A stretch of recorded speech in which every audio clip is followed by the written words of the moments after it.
Hola, buenas noches. Bienvenidos. Yo soy la doctora Anaís Baraja, soy vocal del Colegio de Otorrinos y Cirujanos de Cabeza y Cuello del Estado de Jalisco. El día de hoy tengo el honor de presentar al doctor Raúl Romero Feregrino, quien nos hablará sobre la evidencia científica en torno al uso de probióticos en infecciones respiratorias.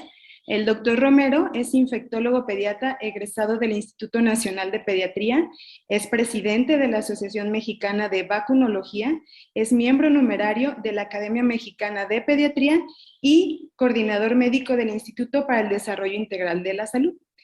Bienvenido, doctor. Muchas gracias. Y sin más preámbulo, le cedo el micrófono y la pantalla. Hola, muy buenas noches. Muchas gracias por la invitación.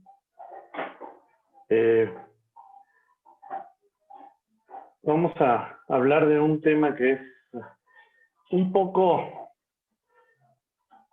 no sé cómo lo podemos definir, difícil, tal vez todavía muy nuevo y se encuentra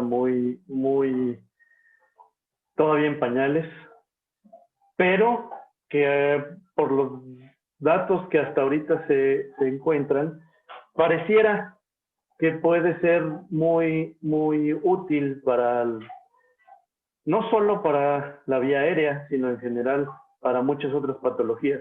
Obviamente, la experiencia más importante es a nivel intestinal, gastrointestinal, pero como vamos a ver, tiene mucho que ver la tripa con la nariz y toda la vía aérea. ¿Sí? Entonces, vamos a iniciar. Vayan apuntando sus preguntas, que espero no sean muy difíciles. La verdad es que es un tema, les digo, que está apenas lo estamos conociendo. ¿Sí? Entonces, el uso de los probióticos en las infecciones respiratorias. Obviamente, hay mucho más hay poca información, pero de lo que hay mucho más del uso de probióticos, más bien por infecciones respiratorias a nivel pulmonar. Sin embargo, sí ya empieza a haber datos acerca de infecciones respiratorias altas, ¿sí? De tipo gripal, influenza. Influenza puede ser alta y baja, pero ya empieza a haber más evidencia.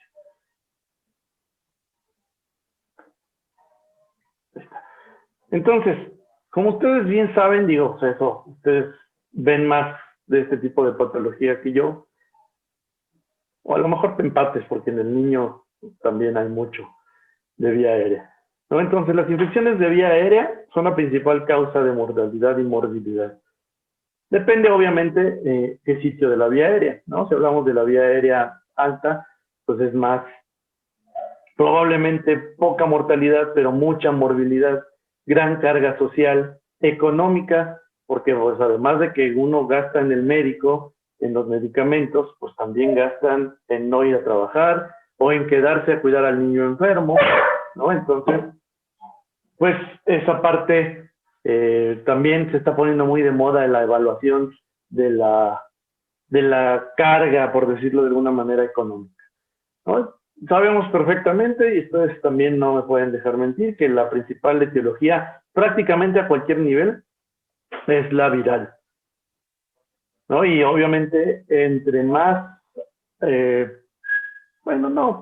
más alta es la vía aérea, les iba a decir, es más común que sean los virus, los agentes más comunes, pero no, también en el pulmón y en todos los bronquios, tráquea, todos también los virus siguen siendo el número uno.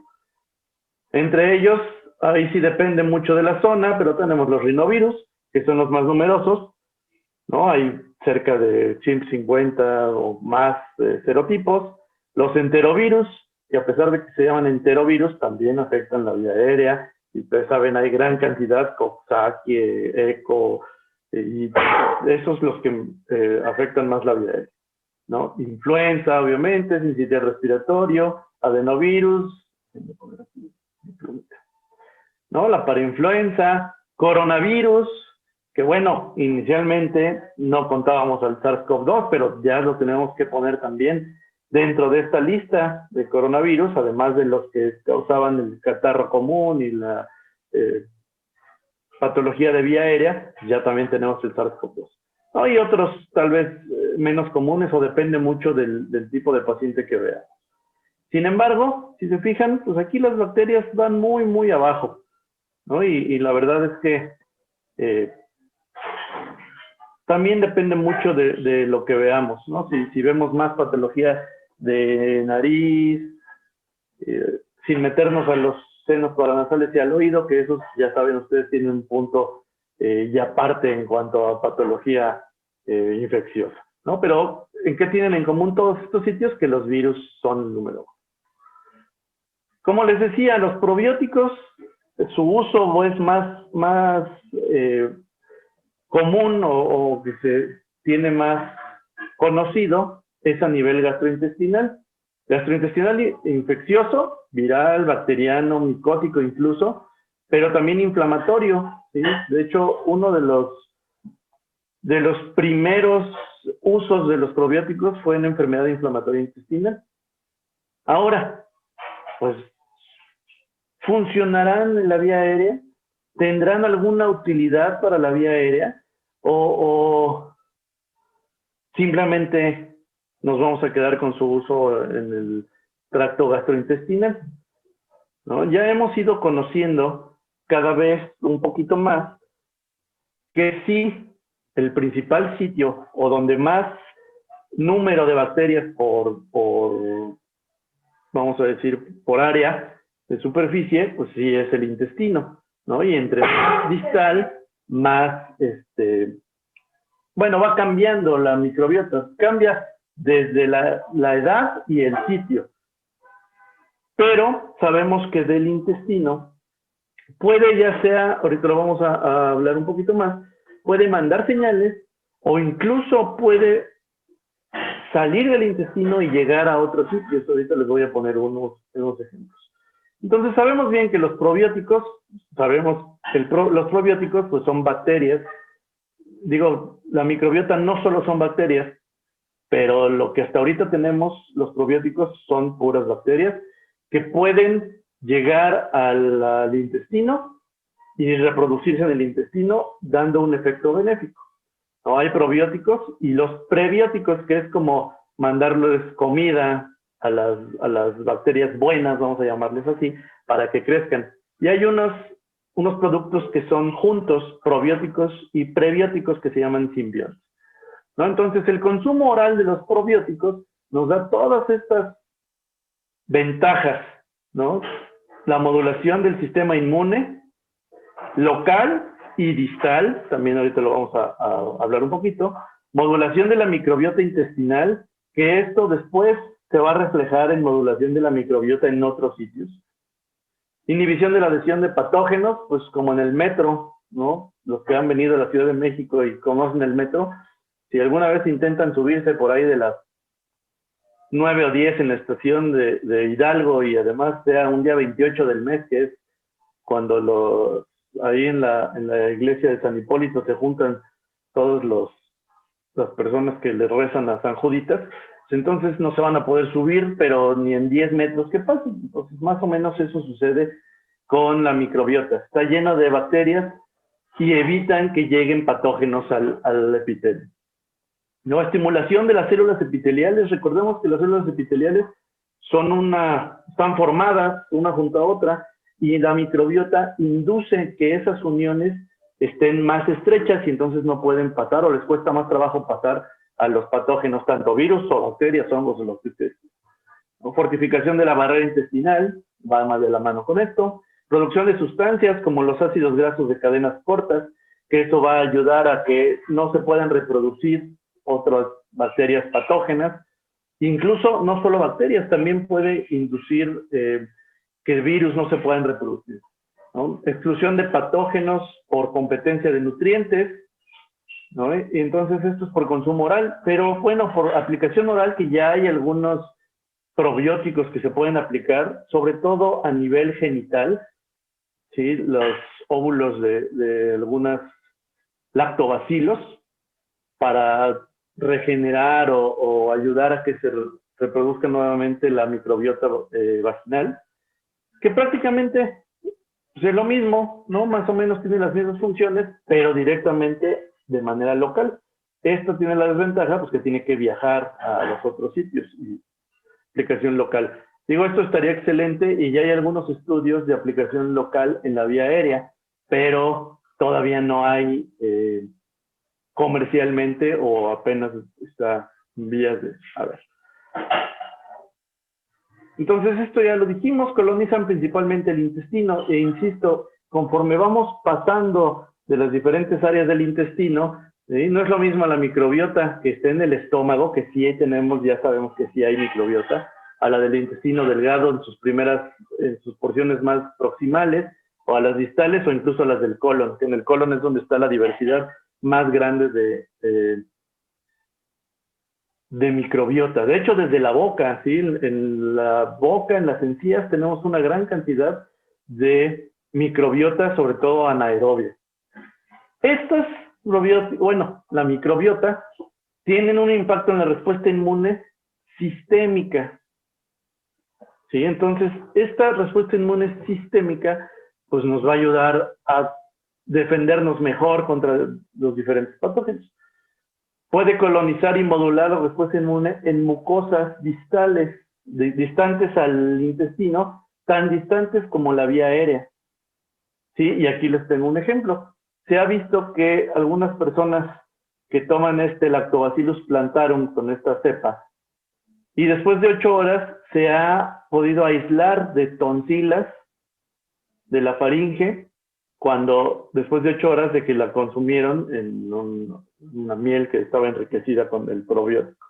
¿Sí? Entonces, esto nos ayuda, digo, a lo mejor dirán, pues, se les quedó ahí pegada, ¿no? 8 horas no llega a sobrevivir o no es tan fácil que sobreviva en esta zona local. ¿Por qué? Porque hay muchos lisosimas, si no llega a unirse a la mucosa, ¿no? Entonces, pues esto nos indica que puede ser que del intestino pueda migrar a diferentes sitios, ¿no? Entonces, eso ya es un punto muy, muy importante que podemos utilizar a nuestro favor. Entonces, esta microbiota, que acuérdense que antes les llamaban comensales y que luego les llamaron, o al mismo tiempo les llamaron flora, y que ahora ya no se llama de ninguno de los dos, sino microbiota. Y bueno, microbiota es todo, ¿no? Piel, mucosas, todo. Entonces, cuando nos dirigimos a alguna en especial, pues hay que ponerle su apellido, microbiota intestinal. Algunas de sus partes, como el lipopolisacárido, recuerden que es la parte de la pared, ¿sí? Sobre todo de gram negativos y de algunos anaerobios, y algunos metabolitos como ácidos grasos de cadenas cortas, entre otros, ¿no? Pero bueno, ese es como el que más se ha estudiado. Se traslocan por medio de los vasos linfáticos mesentéricos y mediante la circulación pueden llegar a sitios distales como el pulmón o incluso otros sitios de la vía aérea.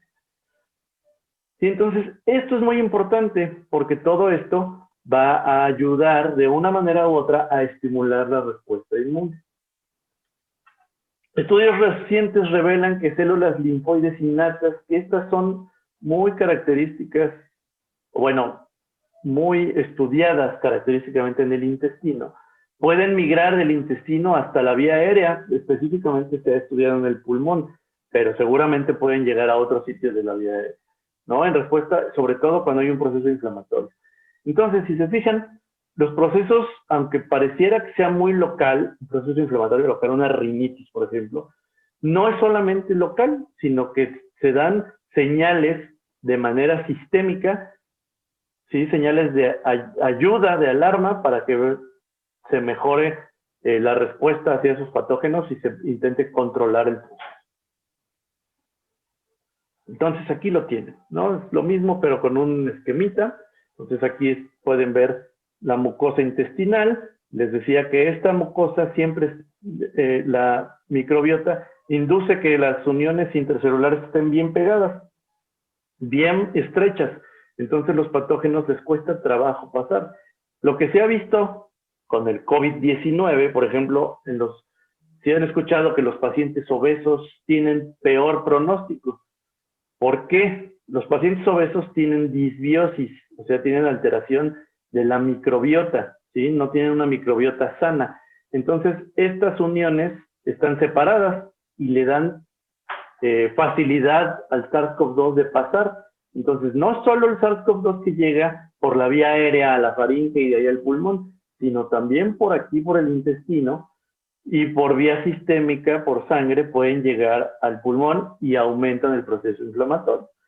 ¿Sí? Entonces, eso digo, aterrizado en una patología que ahorita estamos muy empapados en ella, ¿no? Está de moda. Pero igual en pacientes sanos, pedazos de la microbiota, como les decía, el lipopolisacárido, o metabolitos como los ácidos grasos de cadena corta, pueden llegar por medio de la circulación a tejidos distales como la vía aérea, o incluso aquí pueden inducir o despertar, entre comillas, a células inflamatorias para que también acudan al sitio de daño. ¿No? Entonces, como verán, pues no es así como, pues los probióticos, así nada más. No, tienen mucho. Y tienen dos efectos inmunomoduladores. Un efecto estimulador, o sea, que induce, aumenta, ¿sí? Esto mediante activación de diversas citocinas como IL-12, que induce a células de este tipo que actúen contra infección o contra alergia. ¿No? Acuérdense que o es TH1 o es TH2. Pero también tiene efecto inmunoregulador, o sea, una vez que ya el proceso está controlado, hay que inhibirlo y también lo pueden hacer mediante los probióticos o mediante la microbiota, ¿sí? Mediante la IL-10, que activa células T reguladoras y entonces induce que todas estas células tranquilicen o vayan apagando poco a poco la respuesta inmune. En base a esto, pues se han hecho diversos estudios.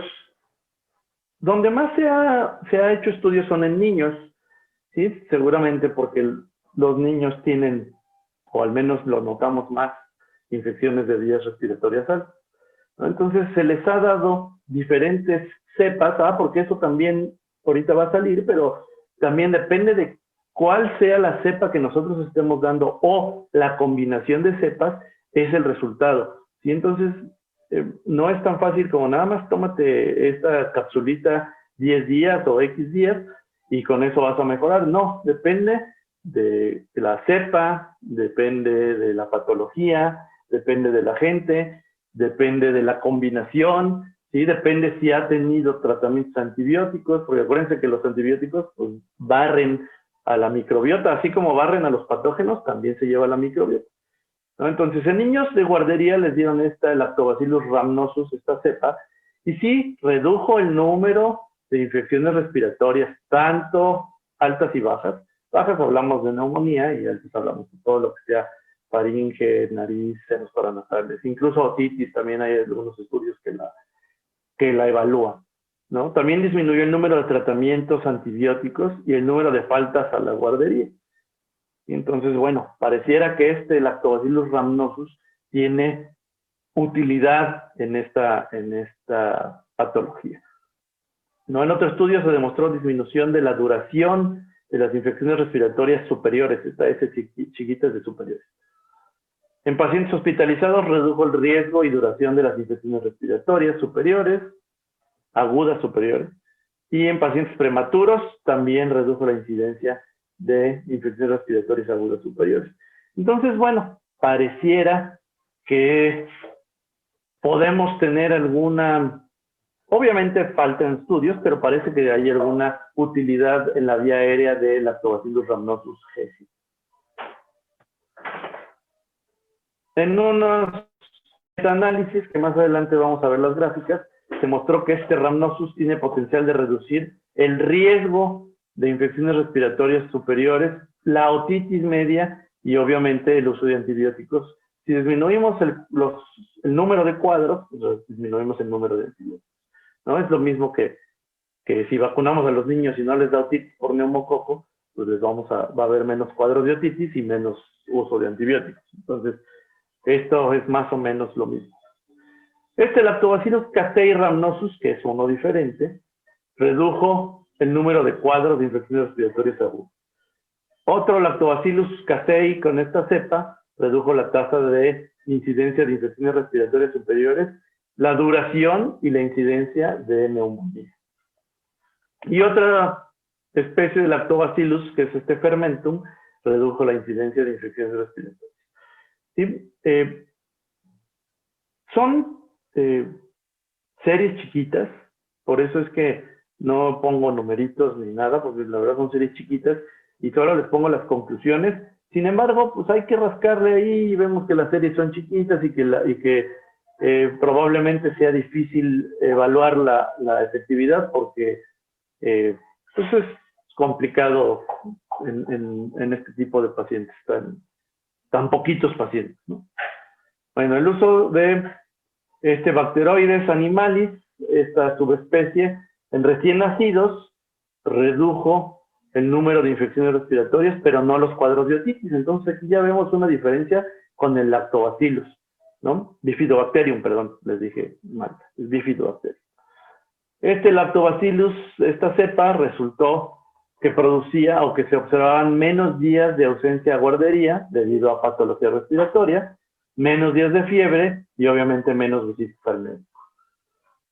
En Lactobacillus casei o reuteri, y en algunos hasta les dieron doble, pero aquí no, o sea, los dos, no se vio ninguna ventaja, ¿no? Entonces, como verán, depende mucho de los pacientes también y de lo que les demos. Combinaciones de Lactobacillus rhamnosus GG con esta otra cepa, con Bifidobacterium y con otros. En recién nacidos, redujo los casos recurrentes. ¿Sí? O sea, esos pacientes que están por ejemplo, los pacientes que van a guarderías, que se están infectando constantemente, pero no de otitis.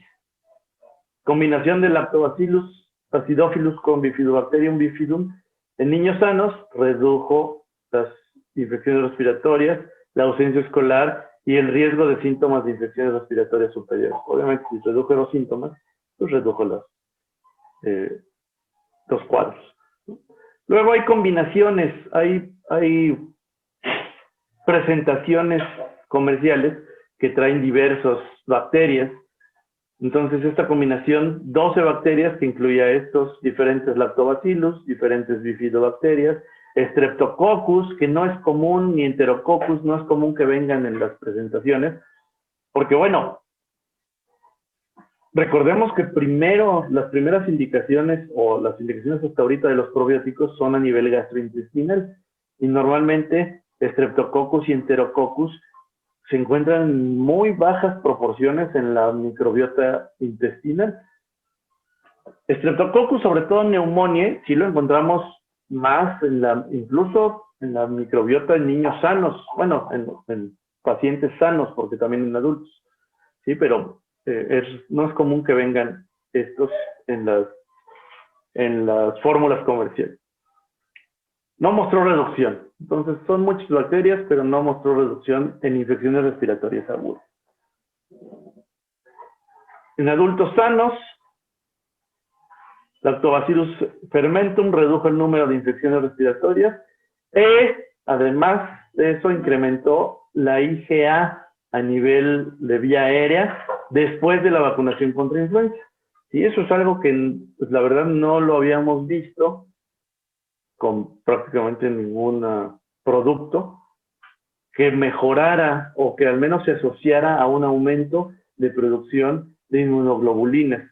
Entonces, como podemos ver, no solamente es a nivel, vamos a decirlo así, de protección contra los agentes patógenos, sino también de inducción de diferentes respuestas inmunológicas.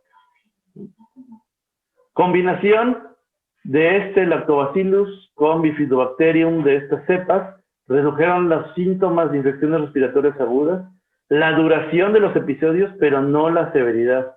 O sea, digo, siempre es bueno tener poquitos días de síntomas, pero esos poquitos días serán síntomas buenos. ¿no? Pero bueno, siempre es mejor tener 3 días que 7. Los metaanálisis, ¿no? Entonces aquí pueden ver los estudios, los autores, aquí pueden ver el número de pacientes y aquí pueden ver los resultados, ¿no? Estadísticas. Entonces, en este metaanálisis, 17 estudios, aquí los pueden ver listados. En total eran 4.513 niños que tuvieron al menos un episodio de síntomas respiratorios. No especificaba qué síntomas respiratorios, pero seguramente, acuérdense que los niños son los mocosos, porque siempre andan con el moco. Probióticos redujeron significativamente el número de pacientes con síntomas respiratorios. Y aquí pueden ver la gráfica. Esto es lo que nos interesa. Digo, es lo más fácil de analizar de manera rápida, ¿no? Si se fijan, esta línea, todo lo que esté de este lado y entre más hacia la izquierda es más protector o mejor para el paciente. Y todo lo que esté hacia su derecha es más asociado al placebo, ¿no? Entonces, si se fijan, casi todos están más hacia el lado de los probióticos. Eso quiere decir que ayudaron a que disminuyeran la sintomatología. Sin embargo, pues pueden ver aquí los intervalos de confianza. Hay algunos que son muy amplios, seguramente por el número de pacientes, y algunos pasan tanto de los dos lados, ¿no? Entonces, eso nos habla de que todavía hay que estudiar lo que hayan dado, porque también no eran los mismos probióticos en cada uno de estos. Hay que ver las muestras, ¿sí? El número de pacientes y lo que les dieron. Pero bueno, ya haciendo el análisis de todos estos, aquí lo pueden ver, está un poquito mejor hacia el lado y es pues al menos podemos pensar que sea que tal vez en un futuro, ya que sepamos bien cuáles sean las cepas que nos ayudan más, esto se puede ir más hacia acá y tengamos más evidencias metodológicas. Hay más 6 estudios que tenían en total 2.067 niños, reportaron el número de días que los pacientes tenían sintomatología y se observó diferencia estadísticamente significativa. Aquí lo pueden ver otra vez. ¿Sí? Los niños que tomaron probióticos tuvieron menos días de síntomas de infecciones respiratorias agudas superiores. Aquí pueden verlos.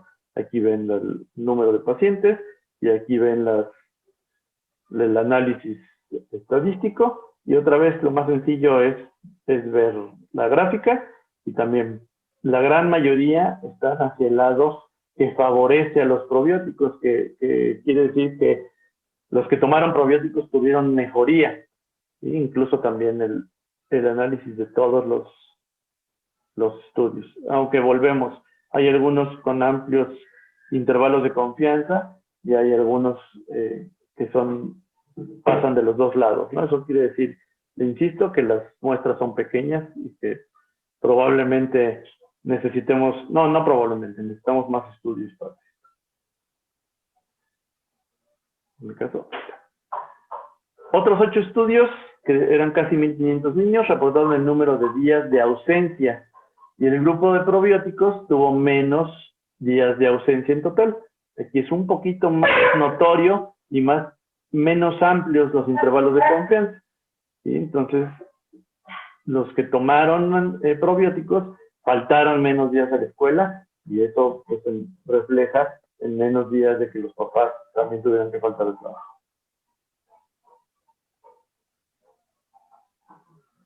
Hubo otros estudios donde se estudiaba el efecto de los probióticos en la duración de la enfermedad, infecciones respiratorias, tanto en niños y en adultos.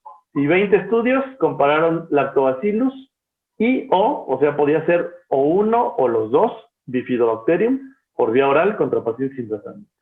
Los pacientes que tenían, que les dieron los probióticos, redujeron la duración de los cuadros, el número de días de ausencia. Y entonces, al parecer, estos, tanto solos como en combinación, tienen cierto efecto en la vía aérea y nos ayudan a disminuir la sintomatología. Otro estudio evaluó el efecto de los probióticos en la prevención de infecciones de vía aérea, ya no solamente en reducción de sintomatología, sino en prevención. ¿Sí? Entonces, estos resultados mostraron que los probióticos podrían, aquí está la palabra clave, ¿sí? Todavía no podemos decir pueden, porque los estudios todavía nos faltan. Entonces, podrían ser benéficos para prevenir infecciones respiratorias. Pero, precisamente asociado a este podrían, pues son estudios que tienen poca o muy poca calidad metodológica.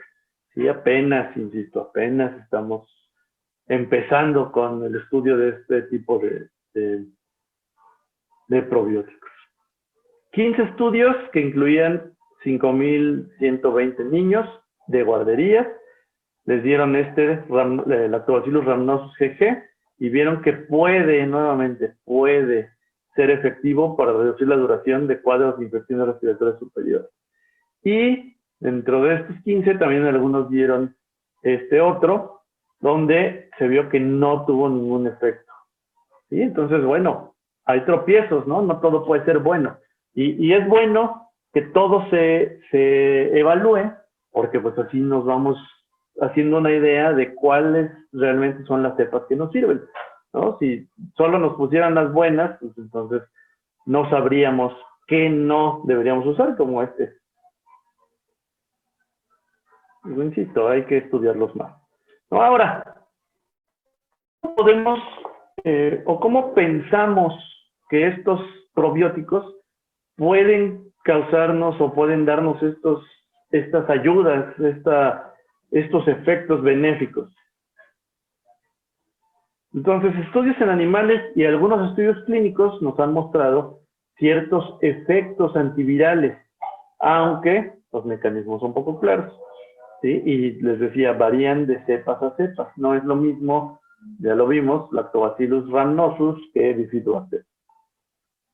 ¿Sí? Entonces aquí tienen una lista de lo que se piensa o lo que se cree que pueden tener, los efectos que pueden tener estos probióticos, ya en la microbiota, pues.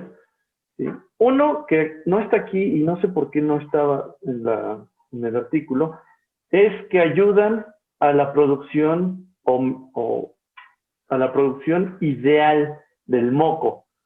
¿Sí? Se ha visto que pacientes que tienen disminución o que tienen alterada su microbiota, que tienen disbiosis, producen un moco que no es tan efectivo, que no es tan rico en mucina.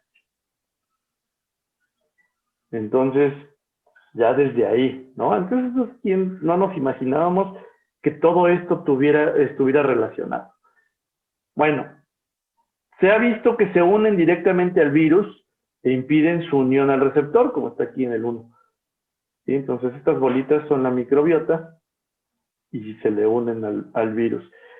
Puede ser así de manera, vamos a decirlo, natural, o que se produzcan bacteriófagos y que induzcan este efecto. ¿Sí? ¿Se acuerdan de los bacteriófagos? Que son los virus que afectan a las bacterias y que les pasan información. Bueno, se ha visto que algunas bacterias producen estos bacteriófagos y les chismean a las vecinas para que tengan efectos. En este caso, el de unirse a los virus. La unión de probióticos al epitelio puede bloquear la unión viral. ¿Sí? Aquí lo pueden ver. Se pega a la superficie y entonces los virus no pueden llegar a su receptor. ¿Sí? Acuérdense que los receptores están aquí en las células. Los probióticos pueden inducir regeneración de la mucosa, no este moco, sino que estas células que se van muriendo del epitelio vayan recuperándose rápido, ¿sí? Puede inducir aumento de la reproducción celular. ¿Cómo lo hace? Produciendo diferentes sustancias que hace que vamos a decir entre comillas, que se prendan los genes de reproducción. Producción de sustancias con acción antimicrobiana, como los ácidos grasos de cadena corta. Si estos directamente afectan, en este caso los virus, pero pueden afectar también bacterias patógenas. Inducen producción de óxido nítrico con actividad antiviral. ¿Sí? Entonces, bueno, aquí también está. ¿Sí? Producción de modos. Entonces, el óxido nítrico, aquí lo ven, produce radicales oxígenos y que también hace que haya un medio ácido, entre otras cosas, ¿no? Como, obviamente. Modulan la respuesta inmune mediante células epiteliales. Nuevamente, las células epiteliales no solamente tienen la función, tanto en el intestino como en la vía aérea, eso también ustedes deben ser más expertos que yo, no solo tienen la función de absorber, en este caso en el intestino, sino también de mandar señales para inducir o para echar a andar a las diferentes rutas de la vía del sistema inmune, ¿no? Por ejemplo, inducen que se activen macrófagos o que se activen células dendríticas para presentación de antígenos o células NK o, aquí lo va a decir todo esto, que se diferencien las células TCD4 hacia TH1 o TH2, depende del estímulo que esté aquí, del patógeno. ¿Sí? Inducen, cuando es TH1, inducen que se activen macrófagos para que estos macrófagos acudan al sitio de acción y haya un proceso inflamatorio para intentar controlar a la patología. Las TH2 inducen la producción de células plasmáticas y luego producción de anticuerpos para que neutralicen a los diferentes virus. ¿Sí? Entonces, como verán, no es para nada sencillo y todavía nos falta toda esa... hay otro concepto que se llama el metaboloma, ¿sí? Que es toda la cantidad de metabolitos que se encuentran aquí y que además de todo esto que ya dijimos, también se comunican así las bacterias. Y entonces, todas estas... todos estos detallitos pues son los que todavía no conocemos para saber exactamente cómo nos ayuda la microbiota en los diferentes sitios y cómo esta microbiota puede ayudarnos contra los diferentes patógenos, ¿no? También, ya les había dicho, antagonismo contra virus respiratorios en específico. Si el epitelio de la vía aérea está expuesto, ya lo sabemos, a numerosos microorganismos, y es una de las primeras puertas de entrada, si no es que la primera y de las más importantes, y además de la vía aérea es de las mejores mecanismos de transmisión, si no, vean lo que ha pasado en el último año y medio. Entonces, la unión viral a las células del huésped es el primer paso para la infección y los probióticos pueden, si no inhibirla totalmente, al menos tranquilizarla, sino retardarla o disminuirla para que la infección sea menos intensa. Entonces, hay evidencias de que algunas cepas de lactobacilos se pueden unir e inactivar virus de estomatitis vesicular. Y esto in vitro. Pero bueno, ya es una primera probadita de lo que podrían hacer. Sí, ojalá, imagínense que pudiéramos inhibir al SARS-CoV-2. Estaría increíble. Los probióticos pueden tener actividad antimicrobiana, ya lo habíamos dicho, mediante producción de diferentes sustancias, entre ellas los ácidos grasos, el peróxido, ya dijimos, y factores biosurfactantes. Se han visto metabolitos de bacterias que hay en el yogur, que han mostrado actividad antiviral, y sobre todo contra virus de influenza. No quiere decir que tengamos que llenarnos la nariz y toda la boca de yogur. No creo que así sea útil. La inducción de bajos niveles de óxido nítrico puede tener acción protectora contra virus, como se observa en macrófagos alveolares. Todo esto es simple. La inmunomodulación, ya lo dijimos un poquito y muy superficial, porque la verdad es que hay muchos pasos ahí intermedios que no vamos a tocar en este momento, ¿no? Pero entonces pueden mediar efectos antivirales contra virus al provocar respuestas del sistema inmune, como ya les dije, mejorar la inmunidad celular de la vía aérea e incrementar la actividad de macrófagos y células NK. ¿no? Los probióticos pueden modular la expresión de citocinas por células epiteliales y por células presentadoras de antígenos. También pueden inducir que se expresen genes para producción de estas citocinas, ¿sí? O sea, pueden actuar desde nivel genómico. En animales, estos lactobacilos indujeron la expresión de genes para defensas contra virus. En humanos no hemos visto esto. En humanos induce activación del gen de interferón 1, perdón, específicamente interferón 1. Debe haber más seguramente. Y este interferón, recuerden que es de las vías, vamos a decirlo así, del sistema inmune innato, que nos ayuda a la producción, a la protección contra diferentes, sobre todo infecciones virales. ¿Sí? Entonces, este interferón se correlaciona contra la replicación de virus influenza A y otras proteínas virales, pero específicamente influenza A. En ratones que están infectados por influenza, se han administrado probióticos orales y se ha visto que se produce regulación de la vía TRL7, que produce respuesta inflamatoria, y expresión de genes contra la infección. ¿Sí? Depende, aquí podemos ver, depende del probiótico que se le dé.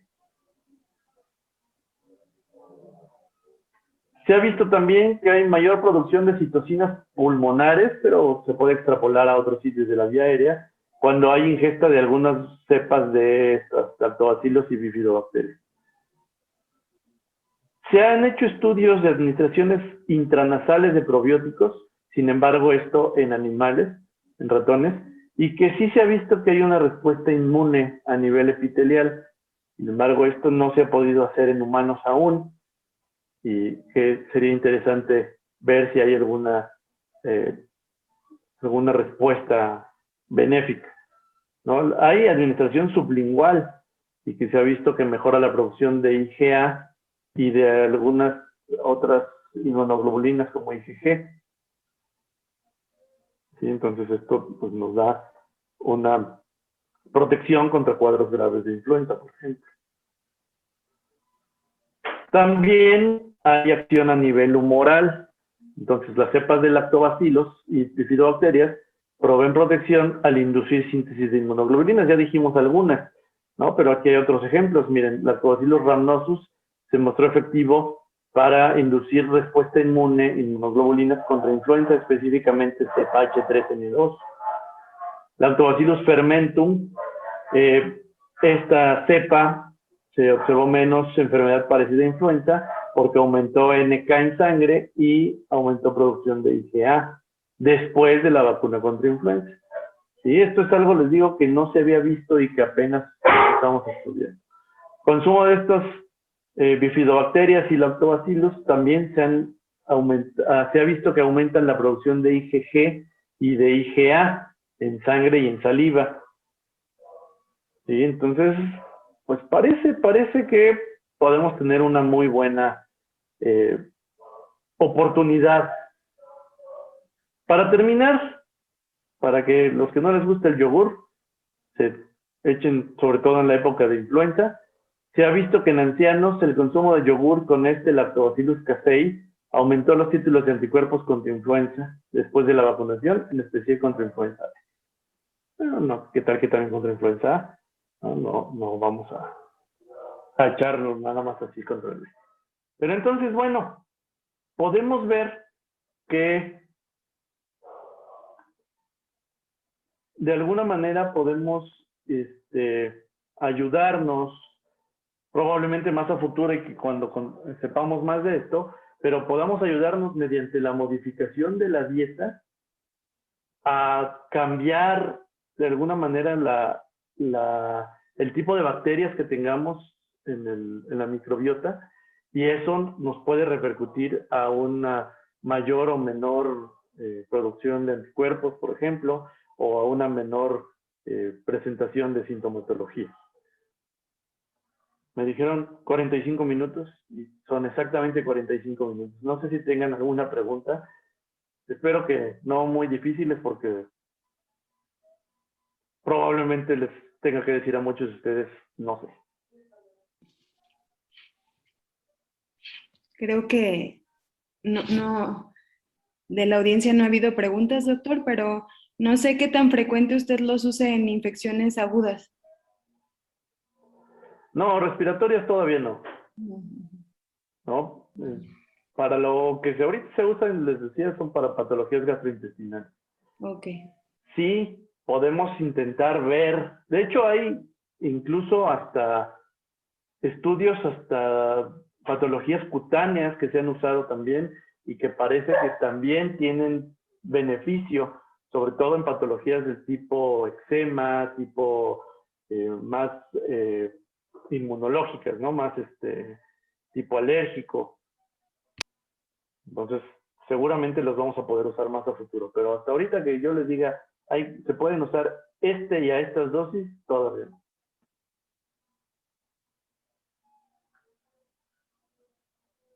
No lo escucho. ¿Me escucha? Sí. Ajá. Creo que no hay más preguntas, doctor. Le agradezco mucho. Oye, eso no sé si se hayan dormido o hayan quedado ahí. No, estuvo excelente, doctor. Muchas gracias.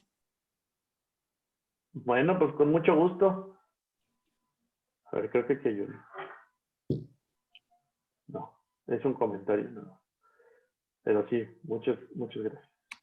Bueno, pues si no tienen, no sé si quieran hacer algún otro comentario o alguna otra pregunta, todavía tenemos. Todavía hay tiempo.